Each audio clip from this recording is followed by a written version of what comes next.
My billionaire husband told me we'd lost everything. I sold my last Birkin to stay. Then I discovered the whole thing was a test. 3 weeks earlier, he'd given me a $38 million house, our second anniversary. I cried holding the deed. He wiped my tears with hands that had built an empire. Hands I trusted with everything I was. I didn't know about the photograph, the one that made him wonder if I'd ever loved him at all. He tested me, so I tested him back. This is how we almost destroyed each other, and how we chose not to. In the next hour, you'll discover what happens when a billionaire tests his wife's loyalty, and she tests him right back. This is the real cost of love in a world where everything can be manufactured, except the truth. Welcome to American Billionaire Tales. This is where it started. Not the ending you saw, the beginning we lived. October 12th, our second anniversary. I woke to Beckett's hands over my eyes, his voice rough with the kind of excitement he usually reserved for closed deals and container ships arriving on schedule. "Keep them closed, baby. I mean it." I kept them closed. I trusted him then, the way you trust gravity, completely, without question, without knowing I was testing it with every step. He drove for 40 minutes. I felt the road change beneath us, highway to local to something smoother, richer, the kind of pavement that costs money just to maintain. When the car stopped, he led me out by the hand. His fingers, large, calloused despite the billions, scarred at the knuckles from the years before the money, wrapped around mine like a promise. Open. I opened my eyes. Stone pillars, copper beech trees turning bronze in the early autumn light, a Georgian revival estate rising from manicured grounds like something from a dream I'd never dared to have.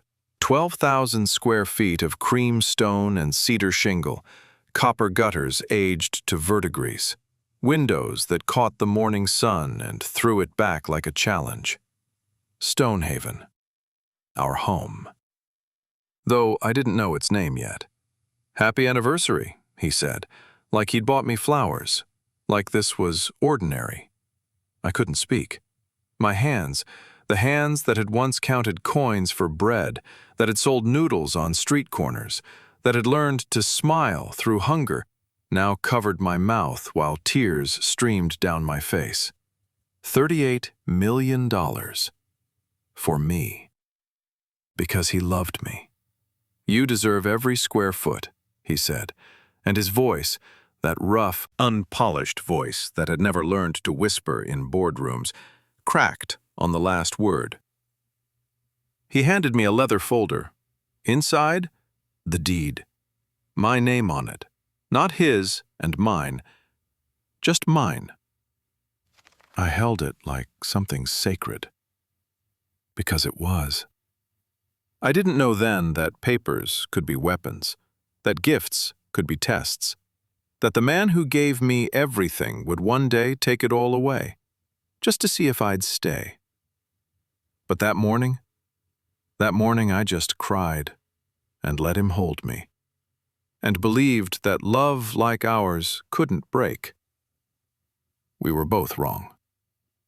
We walked through every room, the library with its floor-to-ceiling windows overlooking Long Island Sound, the chef's kitchen I'd never used because I'd grown up making meals stretch and now I finally didn't have to, the master bedroom with California King linens that cost more than my childhood apartment's rent. But Beckett saved. One room for last. He pushed open double doors at the end of a hallway I hadn't noticed, and I stopped breathing. Museum lighting, custom shelving in warm walnut, a velvet-lined island in the center with drawers that opened on silent hinges, and arranged along 3 walls like trophies, like proof of survival, like talismans against everything I'd escaped. 12 Birkin and Kelly bags. My collection. Every piece I'd ever saved for, ever earned, ever received from the man now standing behind me, with pride radiating from every pore of his weathered skin. I walked to the first one. Gold Togo leather, Birkin 25. The first one he ever bought me, before the proposal, before the money got this big. When he was just a client who noticed the girl selling lunch outside his warehouse. When I was just hungry and hopeful and trying to survive another month. I touched the leather like greeting an old friend. You remember this one? I asked. I remember everything, he said. And his voice was low, rough, certain, the voice of a man who meant what he said. I moved along the wall, each bag a chapter. The Kelly 28 from our engagement trip. The Himalaya I'd bought myself after my first bonus at the foundation, proving I could do it without him. The black Birkin 35 from the worst fight we ever had. His apology made leather. My phone buzzed. The alarm I'd set, the one I'd been dismissing for months. Birth control. Time to refill the prescription. Time to decide if this was the year. I silenced it before he could see, slipped the phone back into my robe.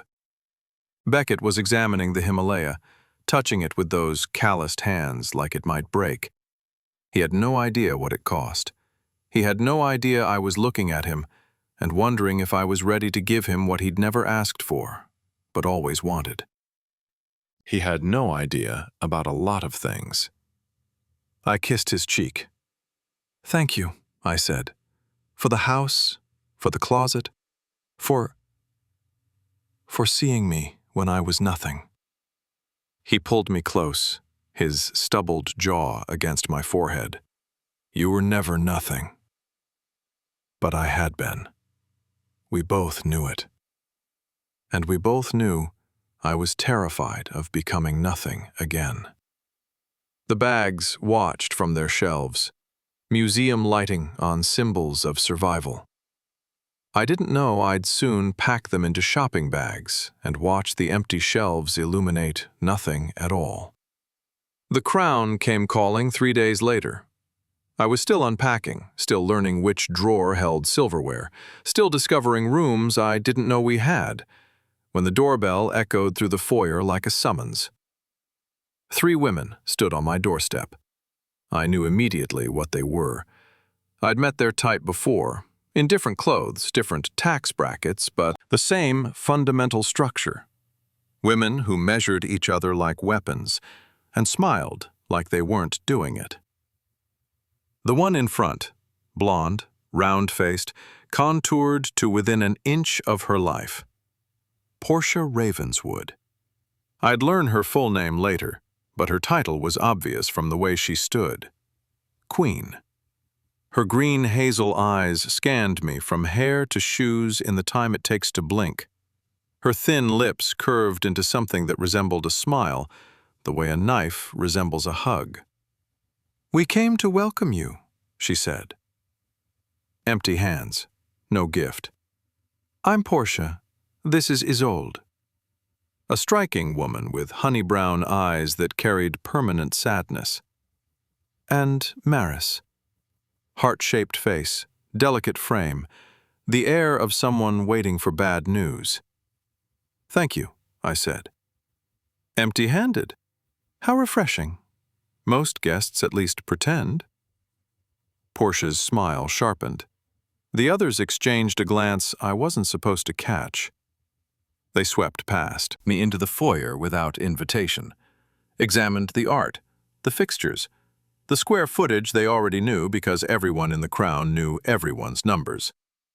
Portia turned, running a manicured finger along the console table. "I almost bought that dress," she said, nodding at my outfit. "Cream trousers, silk blouse, nothing remarkable. Thank goodness I didn't." And there it was, the first shot. Some women would have apologized. Some would have flushed. Some would have filed away the humiliation for later tears. I'd grown up counting coins for bread. I'd smiled through hunger. I'd learned to fight in arenas these women couldn't imagine. "Strange," I said, tilting my head. "I didn't know they made this in 3XL. Silence. Portia's jaw tightened. Her eyes went cold beneath the practiced warmth. Isolde coughed, covering something that might have been a laugh. Maris stared at the floor. I smiled. The kind that doesn't reach the eyes. "There's a residents' meeting next Thursday," Portia said finally, her voice controlled, barely. 7 o'clock, clubhouse. We'll see if you can keep up. I'm sure I'll manage. She moved toward the door, stopped. Looked at me the way predators look at prey they've decided isn't worth the effort. "Welcome to the crown," she said. It sounded like a threat. I opened the door, wider than necessary. "I'd love to stay and chat," I said, "but I have a husband to shower with kisses. You understand." I watched them walk to Portia's Mercedes, watched Portia's hands tremble slightly on her keys. I filed that away. A tremor like that meant something. Fear, maybe. Or rage held too long. They drove away through the copper beech trees. I closed the door, leaned against it, let out a breath I didn't know I'd been holding. I'd won that round. But I knew better than to think the war was over. The jogging path wrapped around the crown like a silk ribbon, past the water views reserved for the inner circle, past gardens maintained by staff you never saw, past the kind of quiet that only money could buy. I ran it every morning while Beckett worked, not because I loved running, because the house was too big to fill alone. It was the 5th morning when he appeared. I felt him before I saw him, a presence pulling alongside me, matching my rhythm like he'd been waiting for exactly this moment. Maybe he had. "Pardonnez mon français." The voice was warm, amused, slightly accented in a way that felt European without committing to anywhere specific. "You must be new here." I glanced over and forgot for a moment to keep running. He was tall, 6'2", maybe, with the lean build of a swimmer and the posture of someone who'd never been told he was wrong. Sandy brown hair swept back from a chiseled face, wavy with natural golden highlights. Pale, blue-gray eyes that held mine a beat too long, making the contact feel intimate rather than casual. A small mole on his left cheekbone that somehow made him more handsome, not less. Everything about him looked effortless.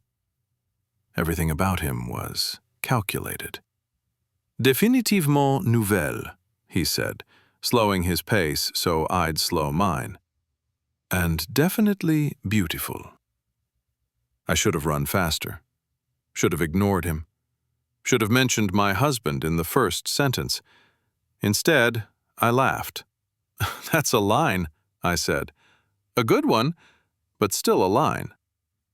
He smiled, thin lips curving into something that promised secrets worth telling. "Lysander Crane. My uncle owns half the commons. I manage his properties, which means I have a lot of time and very little oversight. Dangerous combination. Only if you're easily impressed." His eyes dropped to my wedding ring, then rose again. "Which you clearly aren't." We'd reached a fork in the path. Left led back toward Stonehaven. Right curved toward the commons, toward whatever borrowed life he lived in someone else's shadow. "I'm Davina," I said, "and I should get back." "À bientôt, ma chérie." "See you soon, my dear." He said it like we'd already made plans, like the future was his to arrange. I ran home. Faster than necessary. Beckett was in his study when I returned, on a call, distracted, the way he always was when work called. I showered, dressed, made coffee, and didn't mention the man on the path. It wasn't a lie. Not technically. He hadn't asked, and I hadn't told. An omission. A gap. The kind of small silence that means nothing, until it means everything. I told. Myself, it was protection. His feelings. His peace. I didn't want him worrying about some charming stranger when there was nothing to worry about. I told myself that. But when my phone buzzed that afternoon, a text from an unknown number, just, "It was lovely to meet you, Davina." I didn't delete it. I didn't tell Beckett about that either. The Harrows hosted the first dinner party we were invited to. Sterling and Portia Ravenswood's inner circle gathered at Maison Verte, the kind of restaurant where the menu didn't list prices, because if you had to ask, you shouldn't be there. Beckett wore the Tom Ford I'd bought him, the one he called the costume. He'd let me put the tie on him, then loosened it in the car, removed it entirely by the appetizers. "Baby," he whispered, staring at the plate in front of him, "this thing is not cooked." Salmon tartare. Raw. Artfully arranged. Completely incomprehensible to a man who'd eaten his way through a decade of construction site lunches. "It's supposed to be that way," I murmured. "It's called tartare. It's called unfinished." He poked it with his fork like it might fight back. Across the table, Sterling Ravenswood, Portia's husband, old money, cold eyes, watched with the kind of amusement that costs nothing to give and everything to receive. "Tell us about your business, Beckett," Sterling said. The table quieted. "Logistics, is it? Trucks and things?" Beckett straightened. This was his territory, or so he thought. "Logistics and construction materials," he said. "We move about 40% of the aggregate supply for the eastern seaboard. Started with one truck, now we're capital intensive, I imagine." Sterling's voice was silk over steel. "The return ratios on transportation must be challenging." Beckett blinked. I watched him search for the language these men spoke, the language of legacy, of returns, of capital as concept rather than cash. The initial investment is, we put the money in first, and then... He was drowning. I could see it. The table could see it. "What my husband means," I said, cutting in smooth as the wine being poured, "is that vertically integrated supply chains offer margin advantages that pure logistics can't match. He owns the material, the transport, and increasingly, the relationships. It's not capital intensive, it's capital protected." Sterling's smile flickered, died. Beckett's hand found mine under the table, squeezed once. Gratitude and shame in a single gesture. The waiter appeared, salvation in a white jacket. "Sir, may I take your—" "Please tell me you have chicken," Beckett said. "Regular chicken, the kind that looks like chicken." The waiter's face performed a small death. "We can prepare something, sir." Beckett nodded, satisfied, then slid a $100 bill across the table. "For your troubles. And mine." We left early. Beckett claimed exhaustion. I claimed solidarity. In the car, I reached for his hand. "You were brilliant," I lied. "I was terrible." He stared out the window, the estates passing like judgments. They look at me and see a man who got lucky, who doesn't know which fork to use, who married what? He turned. "Someone who fits here better than I do." The wound was visible then, just for a moment. The fear that he wasn't enough. that the money was the only thing keeping him in rooms like these. The terror that someone younger, smoother, more cultured might one day give me what he couldn't. I didn't know, then, that this wound would curdle into a test, that my fitting in would become his evidence, that the photograph waiting in the shadows would confirm every fear he'd never spoken. "You're my home," I said. "The rest is just furniture." He nodded, but he didn't believe me. He tipped $100, the cost of not being remembered. The Residents Association met in a clubhouse that cost more than most hospitals. Georgian columns, crystal chandeliers, a room designed to remind you that democracy, in the crown, was just another luxury item. I was late. Not by accident. 24 faces turned, 24 assessments made in the time it took me to walk to the only empty seat. Portia stood at the front, blonde hair immaculate, green hazel eyes sharp as surgical steel. She'd been mid-sentence when I entered. The interruption rippled across her face like a stone dropped in still water. "The audacity," she said, not quite under her breath, "of some wannabes to walk in late to a residents' meeting." I found my seat. Sat. Let the silence hold for one perfect moment. Then I opened my wallet. $500 bills. I peeled them off slowly. 1, 2, 3, 4, 5, and placed them on the table in front of me. "For the lateness, fine," I said. "Keep the change. For future lateness." Gasps, or the crown wife equivalent, sharp inhales, widened eyes, hands that found pearls to clutch. Portia's smile didn't waver, but her eyes went cold, colder. "Shall we proceed?" she said. Control reclaimed, barely.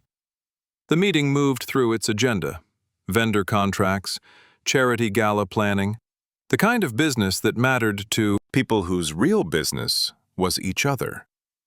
Then, nominations. "As current president," Portia announced, "I am pleased to offer my continued leadership. Do I hear a nomination for Portia Ravenswood?" Isolde raised her hand. Maris followed. The motion carried. "Any other nominations?" A formality, the question of someone expecting no answer. A voice from the back, thin, old, impossibly clear. "I nominate Davina Kincaid." I turned. Theodora Langley, 68 years old, silver-gray hair in an elegant, natural style, a face lined by decades of watching fools and saying nothing. She used a cane, more for effect than necessity, I'd later learn, and she was looking at me like I was an answer to a question no one else had thought to ask. "Mrs. Langley," Portia said, her voice strained, "surely you can't be serious.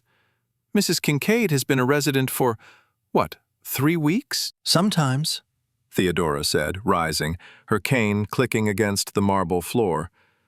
"The new broom sweeps the corners the old broom ignores." I second the nomination. Maris. She'd raised her hand before she seemed to know what she was doing. Her eyes met mine, surprised by her own betrayal. "The nomination is seconded," someone said. The machine was moving now. Portia's face was porcelain. Perfect. Frozen. "Well then," she said. "May the best woman win." The meeting adjourned. Bodies moved toward refreshments, toward whispered conversations, toward the recalibration of alliances. I was almost to the door when Portia appeared beside me. Close enough for her perfume, something expensive and suffocating, to fill my lungs.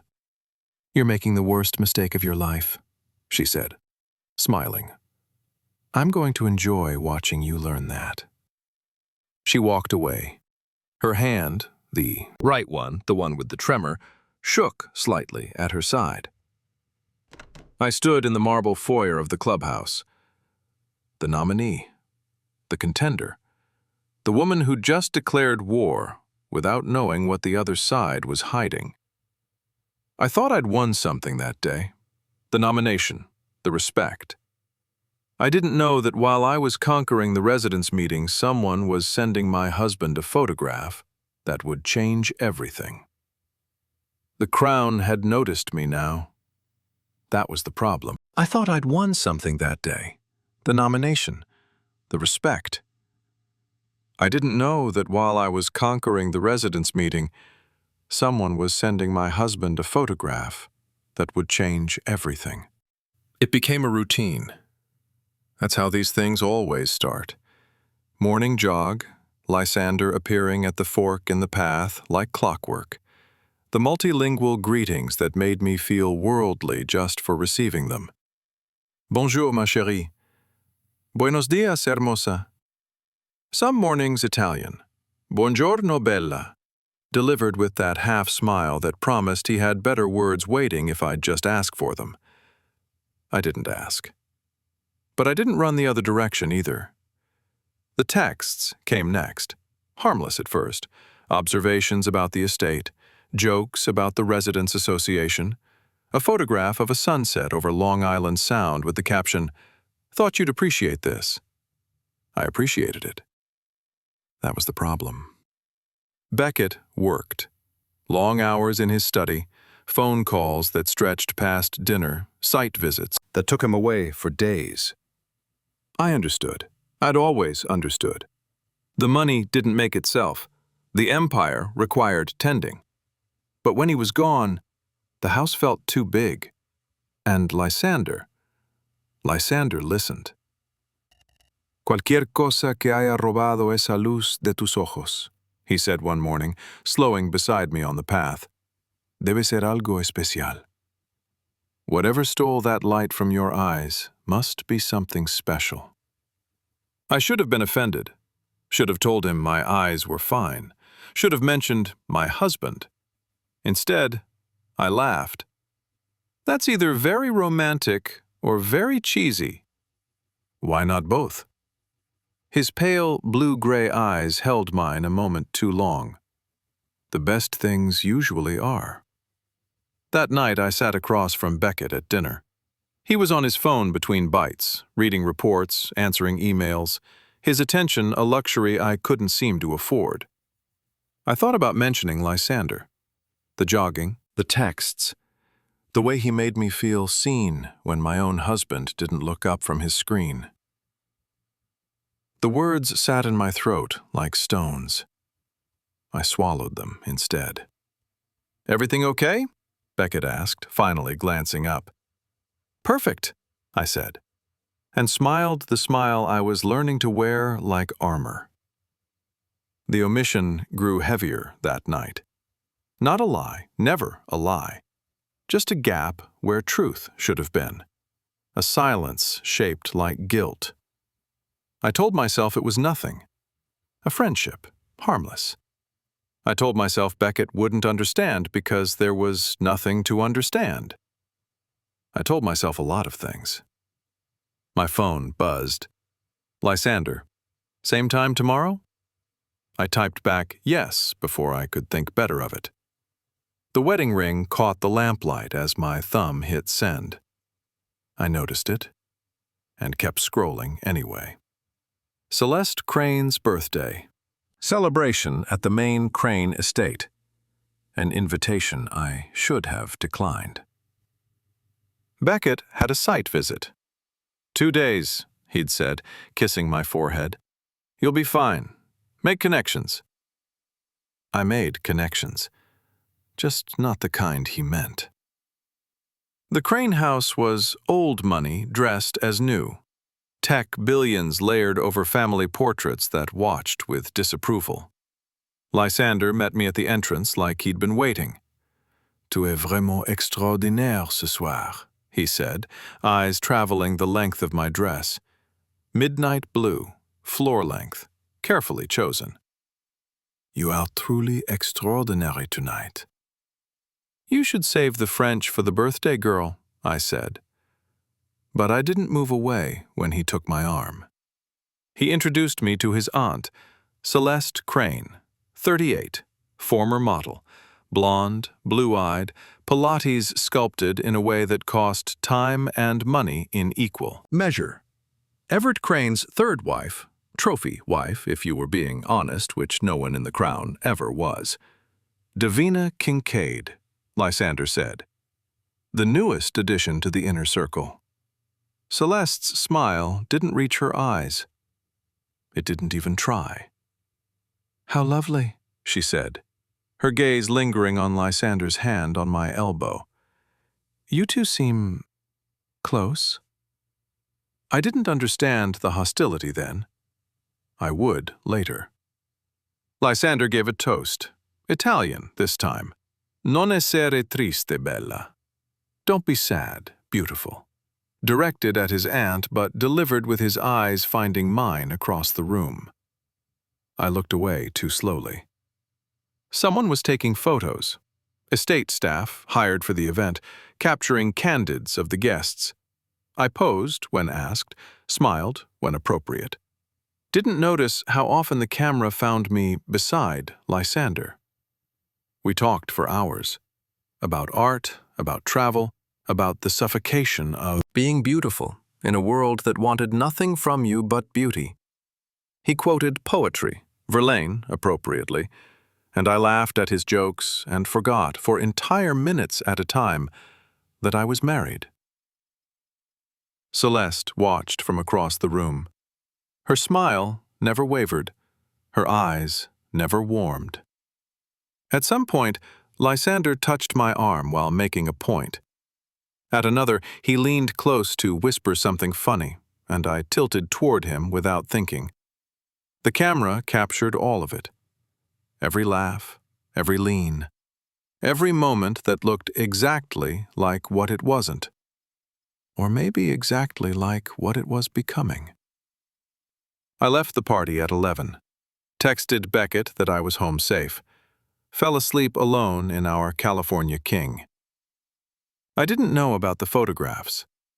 Didn't know that somewhere in the bowels of estate staff or the cloud or wherever images go to become weapons, evidence of my harmless friendship was being cataloged for use. I was building my own trap, one smile at a time. The Kincaid family dinner. Mandatory, monthly, miserable. Margot and Declan, Beckett's siblings, the ones who'd watched him build an empire and convinced themselves they deserved a share. Margot, 42, managing the family investment portfolio, which meant managing everyone's business while contributing to no one's. Sharp features, sharper opinions. She looked at me the way you look at math problems, calculating, assessing, searching for errors. Declan, 33, on his fourth failed business venture funded by Beckett's guilt. Charming in the way that hides bitterness, drunk by the second course, honest by dessert. "How are you settling into the estate?" Margot asked. Her smile didn't reach her eyes. A family trait, apparently. "Must be quite an adjustment from your previous circumstances." I set down my fork, carefully. "I'm settling beautifully," I said. "Thank you for your concern." "We're just protective," she continued, "of what Beckett built. The family legacy. You understand." "I'd be protective too," I said, "if I hadn't helped build it." The silence held for 3 heartbeats. Declan broke it with a wine-soaked laugh. "She's got fire, this one," he said. "No wonder Beckett's so devoted." The way he said devoted made it sound like a diagnosis. Beckett steered the conversation toward neutral territory, business updates, market movements, the kind of talk that put Margot in her element and gave me nothing to prove. I watched them. The way Margot's eyes kept drifting to my ring, calculating its worth. The way Declan studied me when he thought I wasn't looking, searching for cracks. After dessert, I excused myself. The restroom was down the hall from Margot's study, and the door was open. "Investigator confirmed it," Margot was saying. Declan stood beside her, phone in hand. "She's been meeting someone. Regularly. The jogging path." My blood went cold. "Who?" Declan asked, eager, hungry. "Lysander Crane," Margot said. "The nephew. Apparently they're close." I didn't move, didn't breathe. They didn't know I was there. "A prophet warned us about her," Margot continued. "Some fortune teller the family uses. Said Beckett's wife would take his money and leave with a younger man. Maybe she wasn't wrong." "We should tell him," Declan said. "Not yet." Margot's voice was steel. "We need more. Something he can't dismiss. Something with proof." I backed away, silent, careful. Returned to the dinner table with a smile that cost everything. In the car home, Beckett reached for my hand. "They mean well," he said. "They're just protective," I finished. "I know." I didn't tell him what I'd heard. Didn't mention the investigator, the jogging path, the prophet and her poison. Another omission, another gap, another stone in the wall I was building between us without knowing it. I should have told him about Lysander then, explained the friendship, gotten ahead of whatever they were planning. Instead, I held his hand, kissed his cheek when we got home, and kept my silence like a weapon I didn't know how to use. Isolde Verlaine watched from her terrace. I didn't know it then, didn't know she'd been watching for days. Through her binoculars, she could see the jogging path, could see Lysander and me, synchronized strides, easy laughter. Could see what looked like intimacy, even from a quarter-mile away. She recognized the pattern, because she'd lived it. 3 years ago, the same path, the same man, the same French phrases that made ordinary flattery feel like poetry. One kiss, just one, and then the extraction that never ended. $1.2 million so far. Her marriage a hostage to a moment of weakness she couldn't undo. Isolde lowered the binoculars. Her honey-brown eyes, the ones that carried permanent sadness, filled with something new. Decision. She pulled up the photograph. The one from Celeste's party. Davina and Lysander, heads close, laughing. It looked like what it wasn't. Or maybe what it was becoming. She typed, "You should know what's happening while you work." Anonymous number, no signature, just the image. She sent it to protect me. I wouldn't learn that until much later. In the moment, in the moments that mattered, everyone would assume it was Portia, the jealous queen, the threatened rival, the obvious suspect. But it was Isolde, trying to save me from the trap she'd never escaped. Across the Crown, in his study at Stonehaven, Beckett's phone buzzed. He was reviewing contracts. The day had been ordinary. The moment was not. He saw the notification. Unknown number. Opened the message. And the world tilted. The photograph filled his screen. His wife. Another man. Heads close, laughing, intimate. His face, that square, strong face with the stubbled jaw and the scar across his eyebrow, transformed. The confident builder, the self-made man, the husband who'd given her everything. Gone. In his place, the 9-year-old whose father left, the partner who'd been stolen from, the man who'd always known somewhere beneath the billions that he wasn't enough. His hands shook. The gold Patek Philippe, my gift to him, caught the desk lamp light as his fingers trembled. He didn't call me. Didn't ask, didn't give me the chance to explain. Instead, he stared at the photograph and let it confirm every fear he'd never spoken. The wound opened, and somewhere in its bleeding depths, the test was born. They came the next morning. Margot and Declan, armed with righteousness and an investigator's file. Beckett hadn't slept. I knew because I'd felt him leave our bed at 3 a.m. and not return. I'd assumed work. I was wrong about so many things. "We didn't want to do this," Margot said. She always started with lies. "But you deserve to know." The investigator's report. Time-stamped photographs of me on the jogging path. Observations of body language. The birthday party images printed on expensive paper. Me and Lysander, laughing, leaning, looking like everything Beckett feared. "A prophet warned us," Margot continued, "years ago. Said your wife would take your money and leave with a younger man." Declan, useless, bitter, drunk before noon, nodded eagerly. "I never trusted her.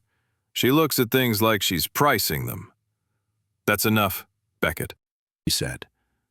But his voice lacked conviction. The wound was too fresh, the evidence too present. Margot placed the birthday party photo on top of the stack, right beside the wedding photograph on his desk. Same woman, different man. The contrast devastating by design. "We're not saying she's guilty," Margot said. Her smile was a knife. "We're saying you should find out." "Test her," Declan added. "See if she'd stay without the money." Beckett stared at the photographs, his wife's laughing face in both. The joy identical, the company different. "Get out," he said finally. "Both of you."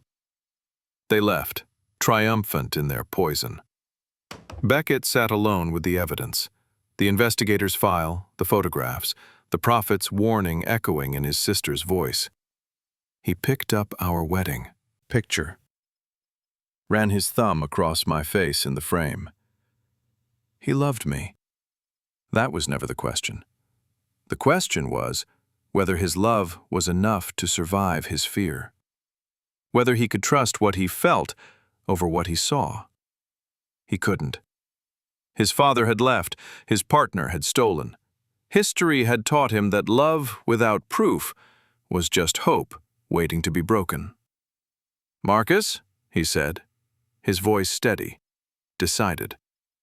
"I need you to make something look real." The test was born.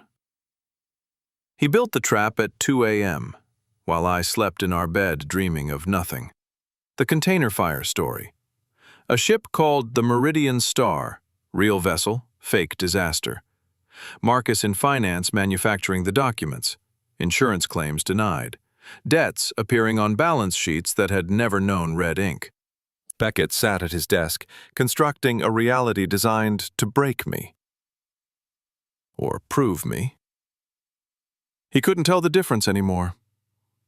He rehearsed the words. I know because the staff told me later, the night guard who heard him pacing, practicing. The containers caught fire. Insurance won't cover it.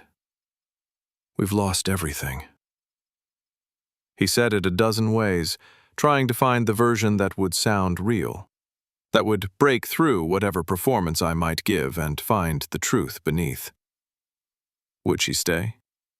Would she sell her bags and stand beside him? Or would she reach for her passport, her lawyer, her exit strategy? He needed to know.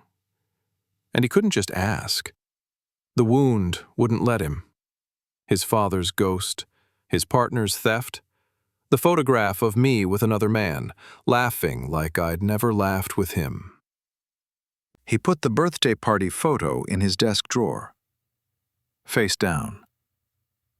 He couldn't look at it anymore, but he couldn't throw it away either. At 4 a.m., he came to bed. I stirred, felt him slide in beside me, felt his arm wrap around my waist, possessive, desperate, the way you hold something you're about to lose. "You okay?" I mumbled. "Just work," he said. "Go back to sleep." I did, trusting him, not knowing he was holding me like a goodbye. The morning came too fast. The morning of the lie. I made coffee, read the news, scrolled past a story about shipping incidents and thought nothing of it. Beckett emerged from his study at noon. His face was ashen, his hands were shaking. His performance had begun. He stood in the doorway of the kitchen. The kitchen of the house he'd given me.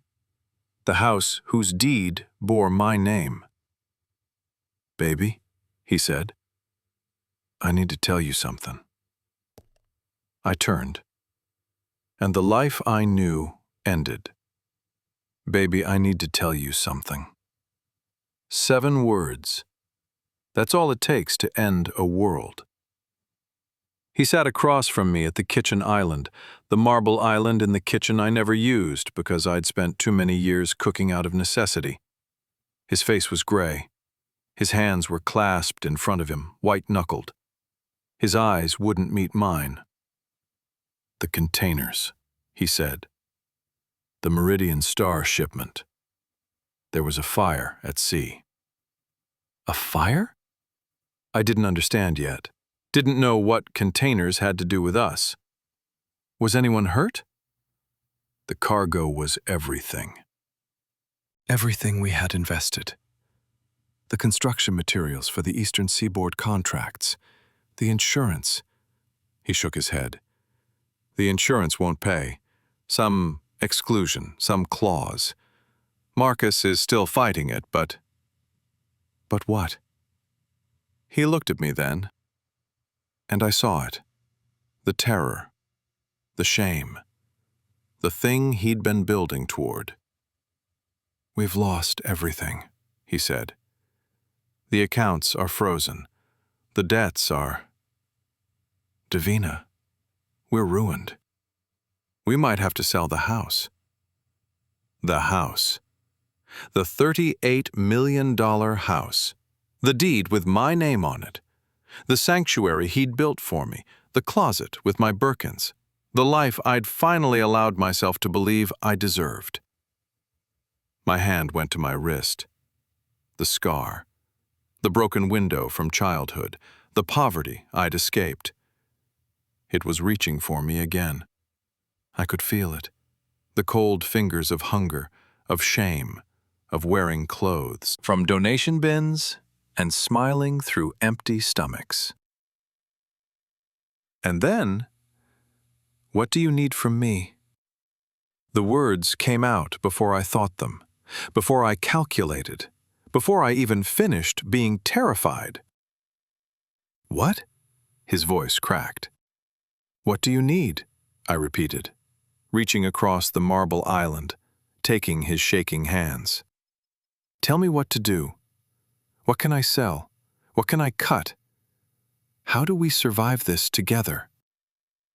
His face, that strong, stubbled face with the scar across the eyebrow, crumbled. He pulled me into his arms, held me so tight I couldn't breathe. His chest shook with something that might have been tears, might have been relief, might have been the horrible realization that he was testing a woman who'd just passed without hesitation. "I'm sorry," he whispered, into my hair, into my neck. "I'm so sorry." I thought he meant sorry for the fire. Sorry for the loss. Sorry that the life we'd built was suddenly balanced on a knife's edge.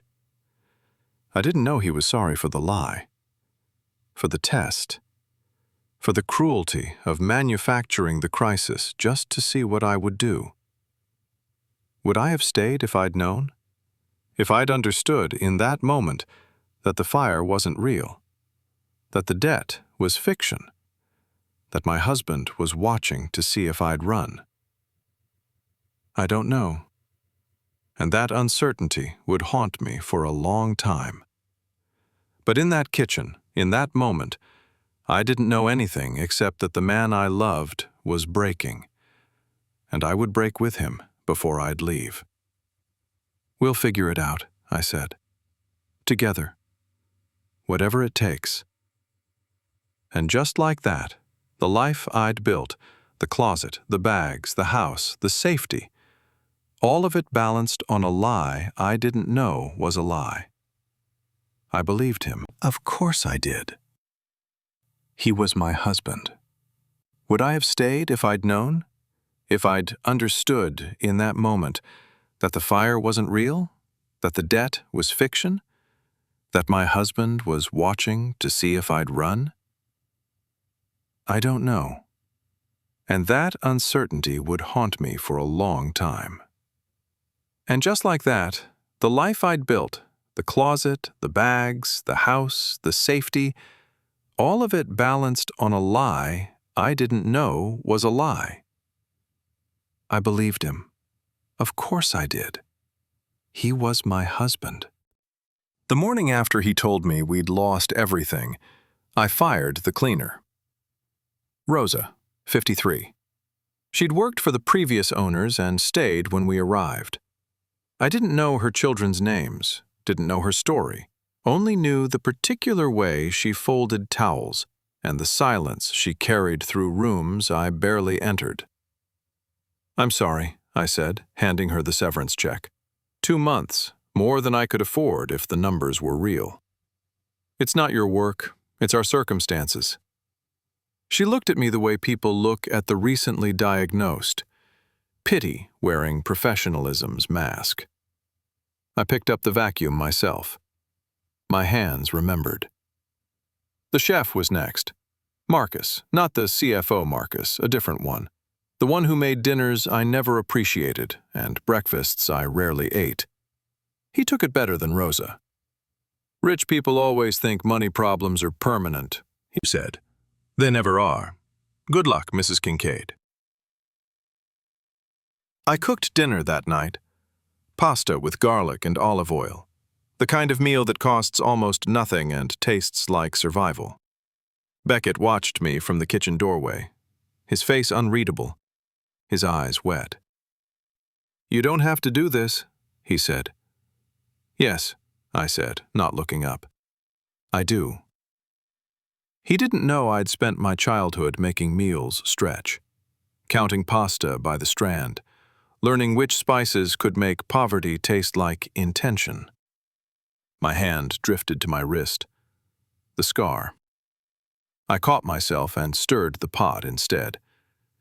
He was watching me sacrifice. And I didn't know he was taking notes. The G-Wagon went first, then the Rolls-Royce. Beckett said he found buyers quickly. Too quickly, I thought, but I didn't question it. What did I know about selling cars worth more than houses? We drove the Land Cruiser now. The sight vehicle, he'd always called it. Practical, durable. The kind of car that didn't care about status. I didn't mind. I'd ridden buses for years. A Land Cruiser was luxury enough. But the Crown noticed. At the grocery store, yes, I did my own shopping now, I saw Portia in the organic section. She was examining avocados she'd never eat, her eyes finding me across the produce. Her smile sharpened. The smile of someone watching a fall. "Land Cruiser in the parking lot?" she said, approaching. "How practical." "It gets us where we need to go," I said. I was pricing tomatoes, a habit I'd forgotten I had. "I'm sure it does." Her green hazel eyes lingered on my clothes, the simple blouse, the jeans I hadn't worn in months. "Downsizing, are we?" I placed the tomatoes in my cart. Looked at her directly. "Surviving," I said. "Something tells me you know about that." Her smile flickered. The tremor in her right hand returned, barely visible, but there. I walked away. counted the items in my cart, checked my budget. I hadn't counted coins in years, but my fingers remembered. Strange how poverty lives in the body, how the skills never leave, just sleep. How comfortable I felt in survival mode, more comfortable perhaps than I'd ever felt in the life I was now losing. At least I knew who I was when I was hungry. I'd never been sure who I was when I was full. I saved the closet for last. 3 weeks into the test, I didn't know was a test. The staff, gone. The cars, gone. Our social standing crumbling by the day. But the bags remained. My final fortress. The last proof that I'd escaped who I used to be. I stood in the doorway for a long time. Museum lighting on 12 Birkin and Kelly bags, custom shelving in warm walnut, a sanctuary I'd built piece by piece, year by year, terror by terror. The gold togo was first. I lifted it from the shelf. The leather still supple, the hardware still gleaming. The bag Beckett bought me before he was a billionaire, when he was just a man who saw a girl selling noodles and decided she deserved something beautiful.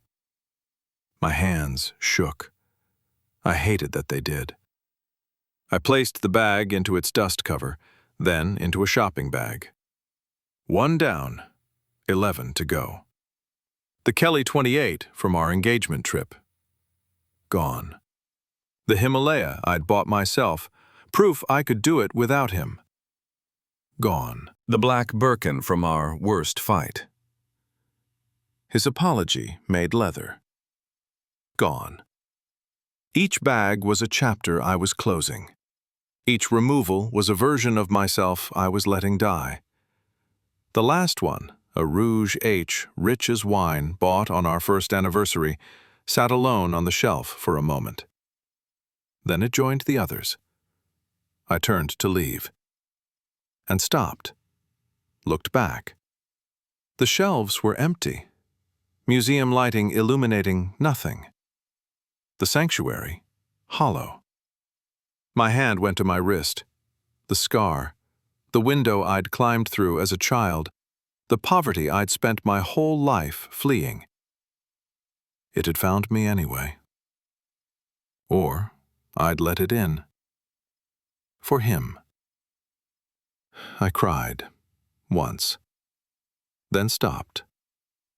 I picked up the shopping bags, 12 pieces of my identity, roughly $180,000 in consignment value, and walked out of the closet.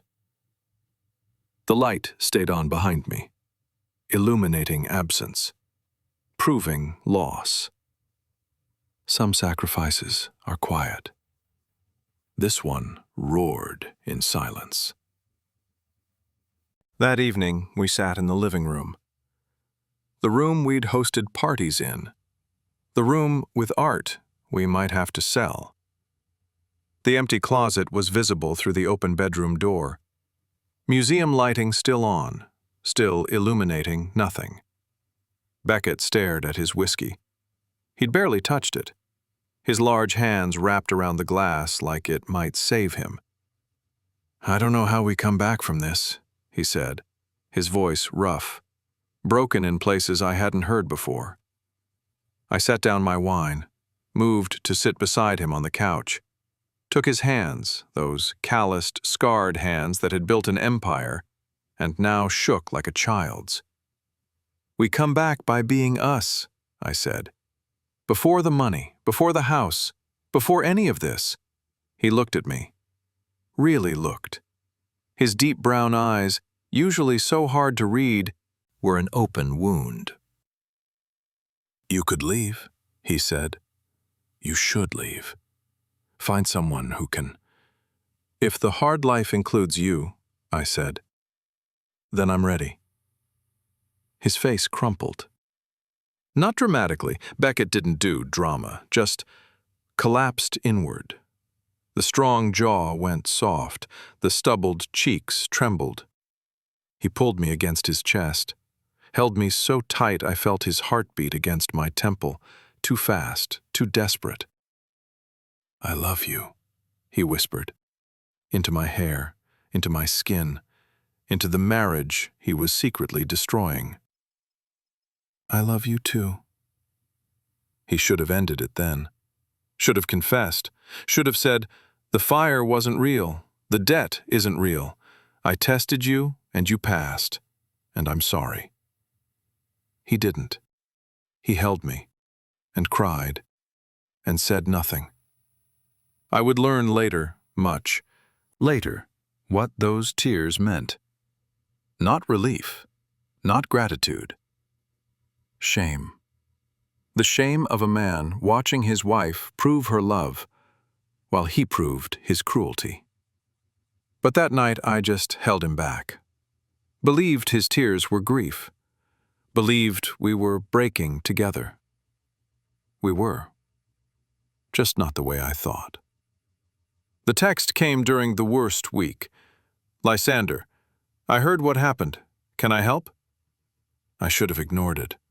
Should have remembered that help from charming men is rarely free. I wrote back. We agreed to meet.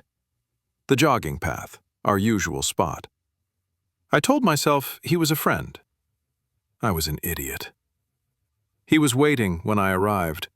Same artfully disheveled hair, same pale blue-gray eyes, same half-smile that promised secrets worth telling. "Davina." His voice soft with manufactured concern. "I'm so sorry about the business. How are you holding up?" "We're managing," I said. But my voice cracked. The bags were gone. The staff were gone. And here was someone who seemed to care. He listened. That's what predators do. They listen until you're vulnerable enough to strike. "I have resources," he said, eventually. "Family connections. I could help with the debt. Bridge you through." Hope flickered. Stupid, desperate hope.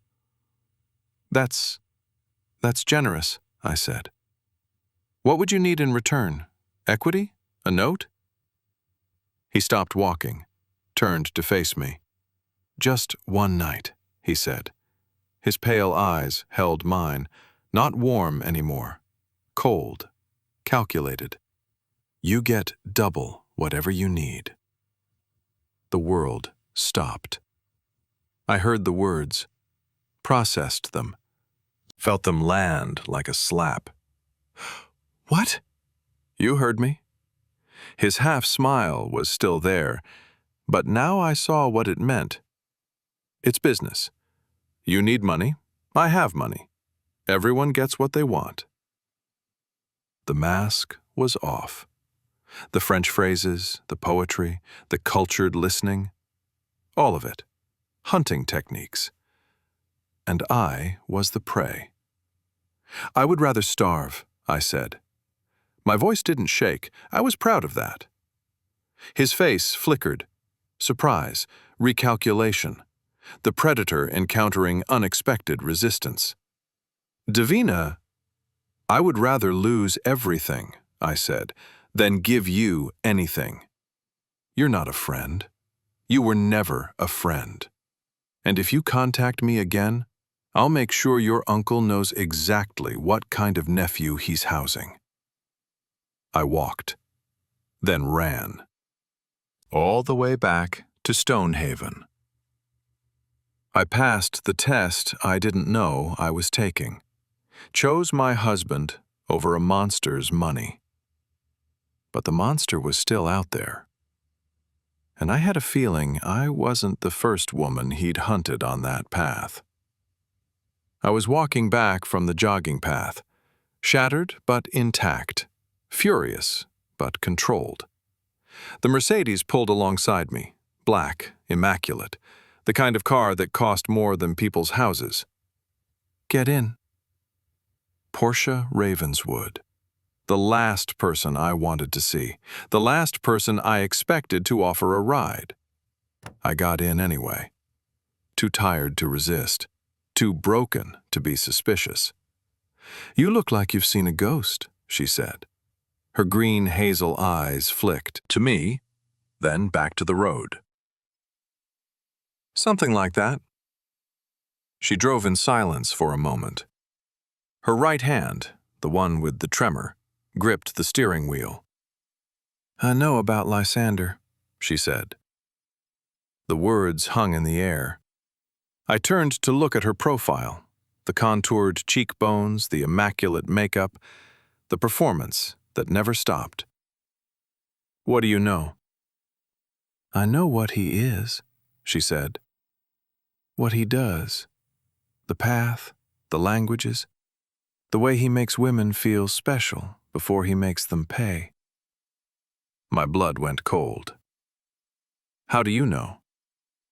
"Because I've been watching." Her jaw tightened. "Not you specifically.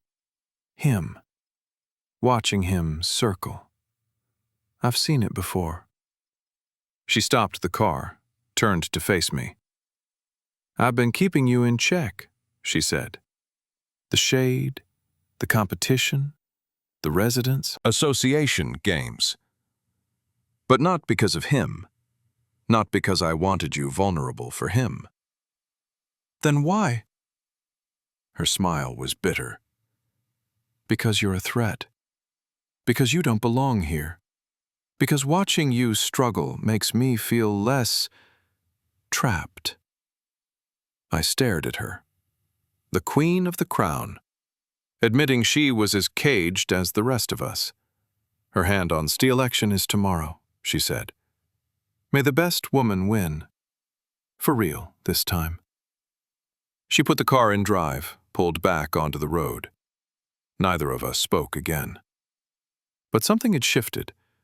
The enemy wasn't an enemy anymore. She was something more complicated. And I was starting to see that every woman in the crown was fighting a war I knew nothing about.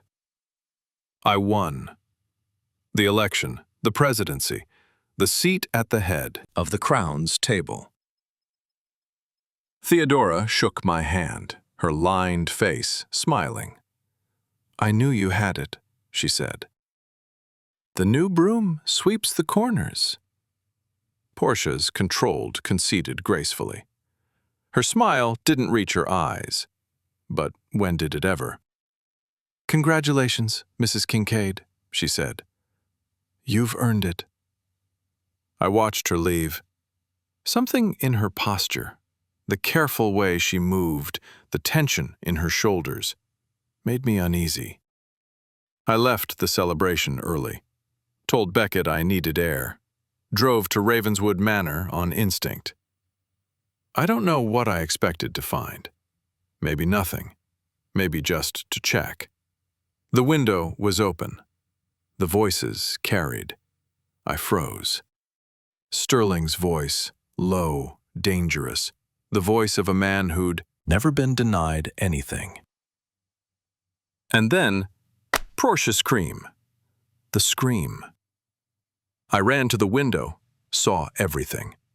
Sterling, Portia's husband, old money polish and cold eyes stood over her. She was on the floor. Their son, 5, maybe 6, cowering in the corner, screaming. Sterling raised his hand again. I didn't think. I moved. "Touch her again," I said, "and I'll make sure everyone knows." Sterling turned, saw me, calculated. "This is a family matter," he said, smiling, like we were discussing dinner plans. "It's a crime," I said, "and I have witnesses." My phone was in my hand, recording. "Want to test which of us has more to lose?" He walked past me, didn't touch me, didn't dare. When he was gone, I went to Portia. She was shaking, makeup smeared, bruise forming on her cheekbone. "Get your son," I said. "You're coming with me." She looked up at me. The queen, dethroned, finally real. "Why are you helping me?" I offered my hand, pulled her to her feet. "Because I know what it's like to survive. I said. And because you're not doing it alone anymore. I took them to Stonehaven, Portia and her son, into the house I might lose, into the life that was crumbling. But it was mine to offer, and she needed it more than I did. 4 women, 4 wounds, 1 room. Portia sat on my couch with ice on her face. Isolde and Maris had arrived within the hour, called, I supposed, by whatever network of whispers ran through the crown. Wine poured, no one drank. Portia spoke first. 5 years. Her voice was raw, stripped, nothing left of the queen. It started before the wedding, really. Small things. He didn't like my friends, thought my boutique was distracting me from what mattered. She touched the bruise on her cheek, gently, like greeting an old enemy. The first time he hit me, I told myself it was stress. The deal had fallen through. He'd been drinking. It wouldn't happen again. The second time, I told myself I'd provoked him. The third time, by the 100th time, I'd stopped counting. Isolde shifted in her chair. Her honey-brown eyes, the ones that carried permanent sadness, found mine. I need to tell you something, she said. 2 things, actually. The room went still. The photo, she said. The one that was sent to your husband. Of you and Lysander. What about it? It was me. I sent it. Portia's head snapped up. You? But I thought... Everyone thought it was you, Isolde said. That's what I wanted. But it was me. I felt the room tilt. The woman I'd thought was Portia's lieutenant, the quiet beauty with the sad eyes. Why? Because I've watched him do this before, she said. Lysander, the jogging path, the French, the way he makes you feel like you're the only person in the world. Her hands began to shake. 3 years ago, my husband was traveling, working, absent, and Lysander appeared like something from a novel. He quoted Verlaine, my namesake poet. How could he know? In perfect French. He listened like I was the most interesting woman alive. 1 kiss, she said. 1 glass of wine too many. 1 moment of stupidity. I pulled away immediately. It meant nothing. But he recorded it. 2 weeks later, the first message arrived. I'd hate for this to affect your marriage. $50,000 seems reasonable for privacy. I paid. Of course I paid. How much? Portia whispered. Total? $1.2 million. Over 3 years. I told my husband it was an investment, a friend's boutique. Her laugh was hollow. There is no boutique. There is no friend. There's just him and this video. And $1.2 million I can never explain. And now, she said, he wants $3 million more. By Friday. I sent you the photo, she continued, looking at me, because I recognized the pattern. I was trying to protect you, to warn you, before it was too late. I stared at her. The woman who'd set everything in motion, not to hurt me, to save me. The photo was a warning, not an attack. Maris spoke then, her voice small, her heart-shaped face crumpling. 6 years, she said. 4 IVFs, not a single miscarriage, not even hope to grieve. My mother-in-law tells everyone I'm broken.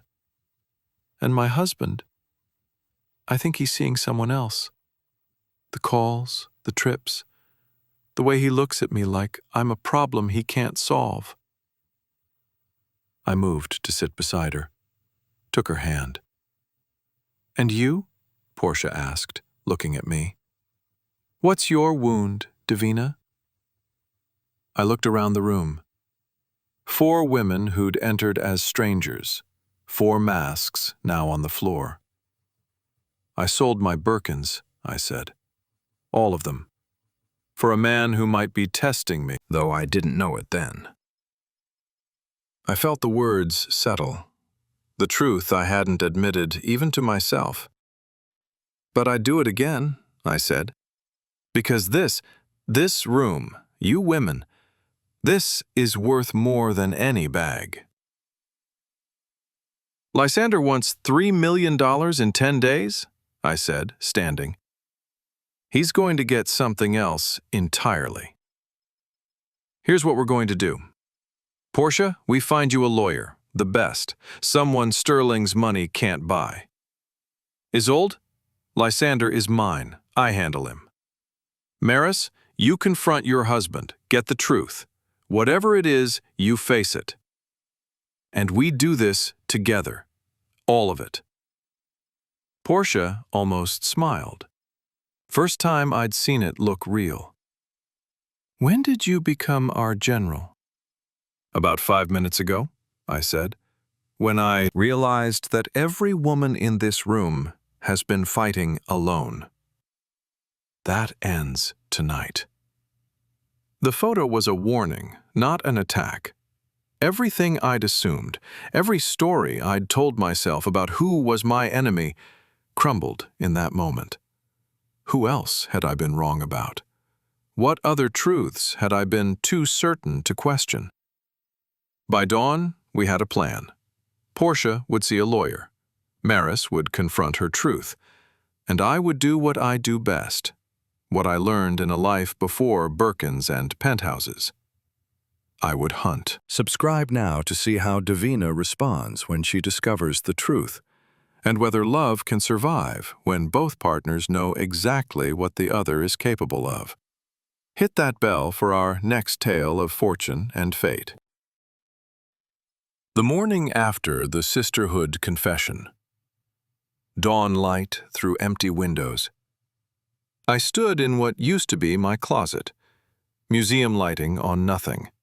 The shelves that once held $180,000 worth of proof that I'd escaped, bare. I dressed differently that morning. All black. Slim trousers, fitted turtleneck, flat ankle boots, practical, silent. The kind of clothes that don't announce themselves, the kind that let you move. Hair pulled back in a tight, low ponytail. No softness, no performance. No crown wife left to perform. I looked at my reflection, stripped of everything except the ring. The ring I'd never taken off. Not during the sacrifice, not during Lysander's proposition, not during any of it. Beckett's smart glasses sat on the vanity, the ones he was considering investing in. The ones that recorded video, audio, streamed to cloud storage. I picked them up. Put them on. They looked like regular frames. They weren't. I didn't tell him I was borrowing them. Another omission. But this one was different. This one was a weapon. The woman in the mirror wasn't the woman who'd arrived at Stonehaven 3 months ago. Wasn't the woman who'd cried, holding the deed. Wasn't even the woman who'd sold her Birkins with shaking hands. This woman was older, colder, familiar. This was who I'd been before the money, before the mansion, before the Birkins became talismans against a past I couldn't outrun. The girl who'd sold noodles on street corners. The one who'd learned to survive in arenas the Crown couldn't imagine. I touched my wrist. The scar from the broken window. The poverty that made me. Lysander thought he was hunting a Crown wife. He was about to meet something else entirely. I drove to the Commons, to the carriage house where Lysander lived on borrowed wealth. It was time to hunt. The carriage house. Beautiful on the outside, borrowed on the inside. Everything in it belonged to someone else. Lysander opened the door.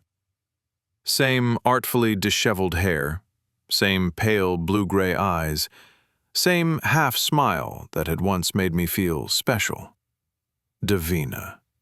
His voice warm with manufactured surprise. Quelle surprise agréable. May I come in? He stepped aside. Bien sûr, ma chérie. Can I offer you something? Wine? I didn't sit, didn't accept the wine, stood in the center of his borrowed living room and let the silence stretch. I'm here about Isolde Verlaine, I said. A flicker. Just a flicker. Then the mask slid back. Isolde? We've crossed paths at events. Lovely woman.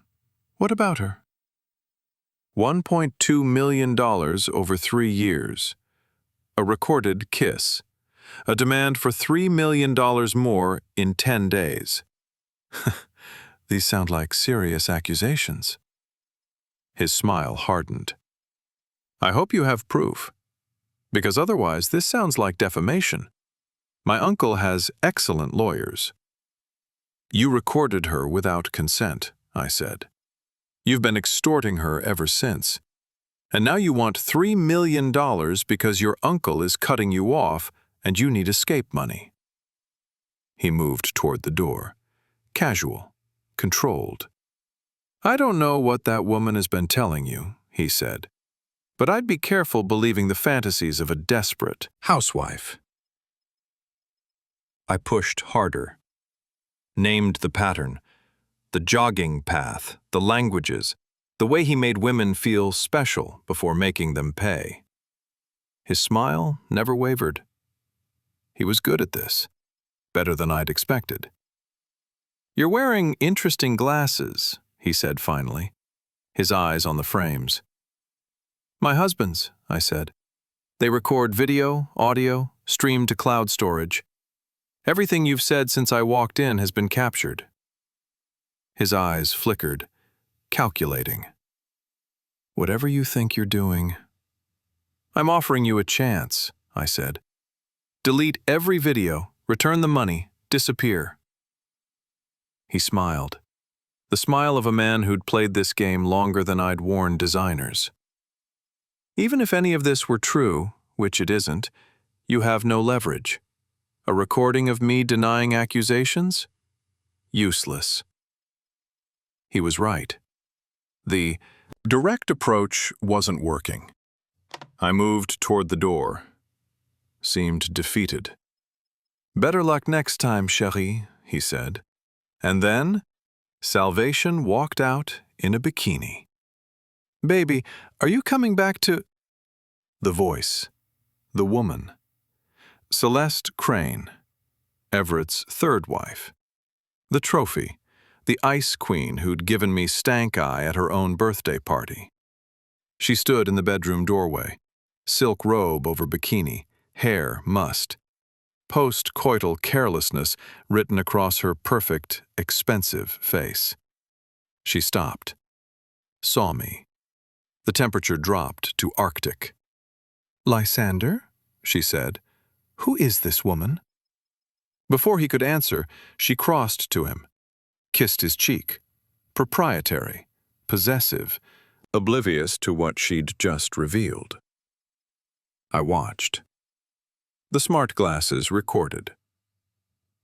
And I understood everything. Wow. Lysander's face went white. The charming mask crumbled. Behind it, panic. Your Uncle Everett, I said, very calm, very quiet. Lovely man. I met him at the birthday party, actually, when you introduced me to his wife. I looked at Celeste, still in the bikini, still in his bedroom, at 2 p.m. on a Tuesday. Who seems to be here I continued. In your bedroom. In a bikini. Interesting. Celeste fled. The bedroom door slammed. Lysander stood alone. The man who'd spent 3 years blackmailing women for single kisses, caught in a full affair with his benefactor's wife. The hypocrisy was almost beautiful. What do you want? His voice cracked. The charm, finally, entirely gone. I smiled. The kind of smile I'd learned in places he'd never been. Now we can talk. He stood in the center of his borrowed living room, everything collapsing around him. Your Uncle Everett, I said. Does he know? About you and his wife? His mouth opened, closed. Nothing came out. Should I ask him? I continued. I have his number somewhere. What do you want? The question of a man who'd run out of moves.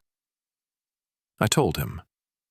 You're going to delete every video, every photo, every file you have on Isolde Verlaine.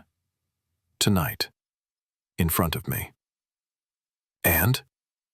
You're going to return every dollar you took from her. All $1.2 million. I spent most of it. Living. Expenses. Then liquidate. I looked around at the borrowed furniture, the borrowed art, the borrowed life. I'm sure some of this is actually yours. Maybe the watch? The car? You have the same deadline you gave her. 10 days. He looked at me. The man who'd collected women like watches, displayed when useful, stored when not, replaced when something shinier appeared. And the recording? He asked. Of me and insurance. I moved toward the door. You disappear from this estate, from these women's lives, from Isolde's nightmares, and it stays in a drawer. I stopped at the threshold, turned back. You contact her again? Threaten anyone? Even look at a married woman wrong? It goes to Everett, and to the police. Extortion is a felony, Lysander, even for nephews of billionaires. He stood there, pale, shaking. Everything he'd built on borrowed power crumbling. 10 days, I said. The money, the files, deleted. And Lysander? What? You asked me once if I needed anything. A lunch date. Here's what I need. I need you to understand something. My voice dropped, cold, certain. I'm from a place you've never been. A place where men like you get handled differently. You targeted my friend. You tried to target me. You made a mistake. I don't make mistakes. I walked out of the carriage house, left him in the ruins of his borrowed life. The hunt was over. The prey was finished. 3 years of Isolde's suffering ended in 10 minutes. 10 days later, Maison Vert, the same restaurant where Beckett had asked for chicken and tipped $100 to escape.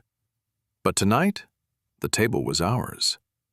4 women, 4 victories. Lysander had complied. The files deleted in front of Isolde, every photo, every video, every weapon. The money transferred back, $1.2 million, liquidated from whatever he could sell. He'd vanished from the crown within the week, headed for Europe on whatever scraps his uncle hadn't frozen. Everett, it turned out, had his own suspicions about Celeste. Lysander's disappearance confirmed them. Portia's divorce was filed. Temporary custody granted. Sterling had contested, of course. Men like him always contest. But the photographs, the witnesses, the son's tearful testimony. Even old money couldn't buy its way out of that. She wore her own designs now. softer fabrics, colors instead of armor. The structured Chanel was gone. In its place, a woman I barely recognized. The Queen was dead. The person underneath was finally alive. Isolde sat beside her, unburdened for the first time in 3 years. The sadness in her honey-brown eyes was still there, but lighter. She was considering telling her husband everything. The decision remained hers. Maris's husband entered the restaurant. And he wasn't alone. A young woman walked beside him. Beautiful, brunette, the kind of woman who makes wives go cold. Maris standing abruptly. "So this is her." Maris's voice carried, louder than she meant, louder than she'd ever been. The restaurant quieted. All eyes turned. Confusion. "Maris," he started. 6 years, she said. 6 years of trying, and you bring her here to... "This is Sophia," he said, smiling, confused, completely missing her assumption. "She's going to carry our baby." Maris nearly dropped. The words hung in the air, reframing everything. "What?" The surrogate. His eyes filling now. "I was going to surprise you. I've been arranging it for months. The trips, the calls." She collapsed into him. 6 years of grief releasing in a single moment. The restaurant applauded. Even the waiters, who usually performed small deaths at emotional displays. I watched them. Maris crying into her husband's chest. Sophia standing awkward but happy. A family being built in ways none of them had expected. Not all husbands are villains. Not all secrets are weapons. Some are gifts. Days later, the victories had settled. The sisterhood had dispersed to their separate battles. Lysander was gone. Portia was rebuilding. Maris was glowing. But something was wrong with Beckett. I noticed it in the way he watched me. Not with the old adoration, something heavier. Guilt wearing love's mask. That evening, he found me in our bedroom, the same room where he'd given me the deed, the same golden hour light through floor-to-ceiling windows. "Baby," he said, "I need to tell you something." I turned from the window, saw his face, saw the weight of whatever he'd been carrying. We were never broke. The words hung in the air, not landing, not computing. What? The fire never happened. His voice cracked. The containers, the debt, the insurance, none of it was real. I stared at him. The room tilted, righted, tilted again. "It was a test," he said, "to see if you'd stay." The words landed. The test. 3 weeks of terror. The staff I'd fired, the cars I'd watched disappear, the Birkins I'd sold, 12 bags, $180,000, pieces of my identity placed into shopping bags while my hands shook. The closet, the empty shelves, the museum lighting on nothing. "If the hard life includes you, then I'm ready." I'd said that, meant it. And he'd been watching, taking notes, testing. My hand went to my wrist, the scar, the poverty I'd relived, the hunger I'd remembered. He'd made me relive it. On purpose. To see. "You tested me." I needed to know. He started. "You tested me. While I sold everything I had, while I touched my scar and remembered starving, while I told you I'd stay through anything. I was scared, he whispered. The photo, my family, I couldn't just... I raised my hand. He stopped. You tested me, I said, very calm now, very cold. Now, I test you. I walked to the closet, the empty closet, took my passport from the drawer I'd never unpacked. Davina, 72 hours, I said, not looking at him. No calls, no location, no word. You wanted to know if I'd stay? Now you can wonder if I'll come back. I walked out. Into the night. Into the Land Cruiser. Into 72 hours of silence that would teach him exactly what he'd put me through. Behind me, Stonehaven grew smaller in the mirror. Inside it, Beckett stood alone, finally understanding the cruelty of waiting, of wondering, of not knowing if the person you love will return. I'd passed his test. Now he'd take mine. 72 hours later, I came back, not because I'd forgiven him, because I'd chosen. The house looked the same, the stone pillars, the copper beech trees, the Georgian revival rising from manicured grounds. But I was different. I found him in the bedroom, the same light, different everything. He looked destroyed. Unshaven, hollow-eyed, 3 days of wondering if I'd return, having carved trenches in his face. Davina, sit down, I said. I have terms. I placed the papers between us, the post-nup, drafted during my 72 hours, assets in my name, protection, insurance. These are my conditions, I said. First, your family is banned from our relationship. Margot, Declan, they don't get access to us anymore. Second, no more secrets. If you doubt me, you ask. If you fear, you tell me. No tests, no performances, no manufactured crises. Third, I touched the papers.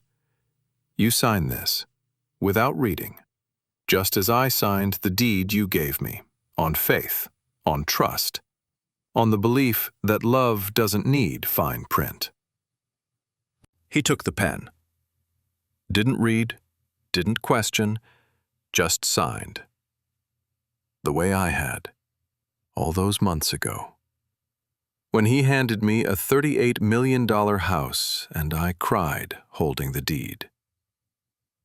He set the pen down, stood, faced me.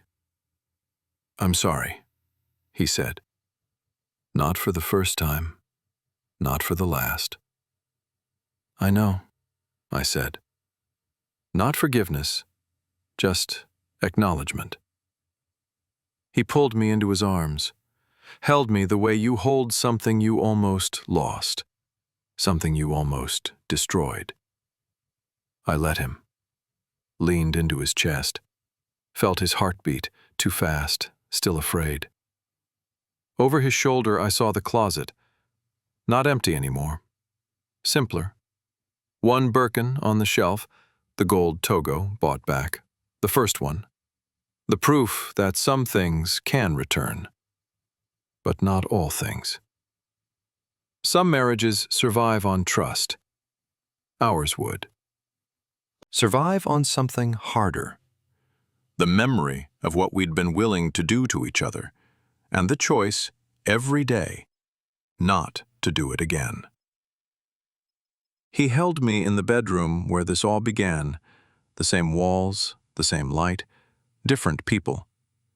For better or for worse, he'd said once. Now we both knew what worse meant.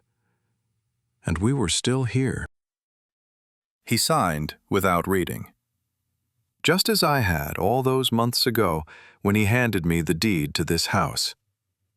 We were even now, both tested, both scarred, both still choosing each other, not because we had to, but because we'd learned the cost of almost losing this. Some marriages survive on trust. Ours would survive on something harder. The memory of what we'd been willing to do to each other, and the choice every day not to do it again. He held me in the bedroom where this all began. The same walls, the same light, different people. For better or for worse, he'd said once. Now we both knew what worse meant, and we were still here.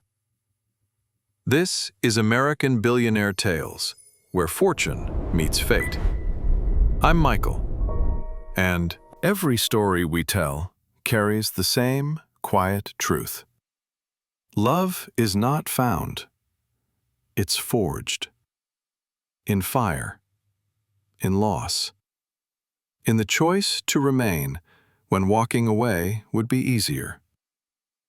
If this story stayed with you, if you're still thinking about what you would have done, whether you would have forgiven, whether any love is worth that cost, then you understand what we're building here.